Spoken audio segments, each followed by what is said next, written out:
Yun, good day mga kalapatids. Magandang araw po sa inyong lahat. Kahit na masama ang panahon natin guys. Ayan. Masama pa rin ang panahon natin mga kalapatids. So cancel ngayon training namin ngayon. Dapat ngayong Wednesday ay may training kami pero ayun, kinancel dahil masama nga ang panahon. Yan, uulan na naman guys.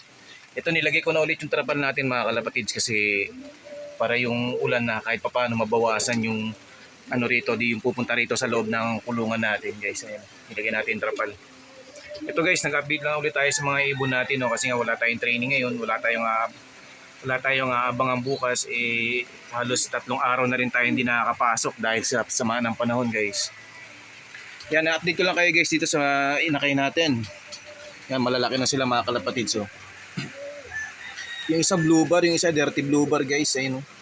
Malalaki na sila. Ayos mga kalapatids, may pang summer race tayo na mga warriors yan mga kalapatids yung ibon natin. At ito yung iba nating ibon. Yun, sila na naman ang ibon natin guys. Wala naman tayong ibang ibon, no? Pakita ko lang sa inyo, pasilip ko lang sa inyo guys. Kahit na ilang beses nyo nasisilip. Ilang beses nyo na sila nakikita, papasilip ko pa rin sa inyo. Yan guys, oh. Ito si Blue Bar, ah. Hindi na talaga nakauwi isang ibon natin guys. Ganun talaga. Ito yung ano, nilalaban na. Ito nilalaro natin guys. Yung checker niya to na babae yan. Lumalakas na naman yung ulan mga kalapatids. Tapos andito nga si Brown. Ayan guys, si Brown. Yun lang, ganito lang tayo lagi guys. Pag wala tayong pasok, nandito tayo sa loft natin, akyat baba kasi nga sinisilip natin yung mga ibon natin mga kalapatids. Yun nga mga kalapatids na dito tayo sa taas. Ayan, lumalakas na naman yung ulan guys. Kaakyat ko nga lang ngayon, alas 3 na ng hapon mga kalapatids. Maya magsasara na tayo ng kulungan natin. Ngayon yung mga ibon natin guys. Yun, patuloy na mag-iingat tayo mga kalapatids no, kasi yung panahon natin di pa rin maganda no.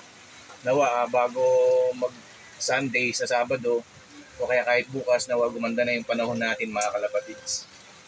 Safe, ano lang tayo lagi, keep safe lang tayo mga kalapatids no. Kaya nag-update nga lang tayo sa mga ibon natin guys no, kahit na ito yung panahon natin hindi maganda, pinipilit natin mag-vlog. Ayan guys. So guys, hanggang dito na lang muna yung video natin yung malakas na yung ulan. May gagawin pa kasi ako mga kalapatids. In-update ko lang kayo sa mga alaga natin. No? Yan lang guys, maraming salamat po. Ingat po tayo lahat mga kalapatids. God bless po.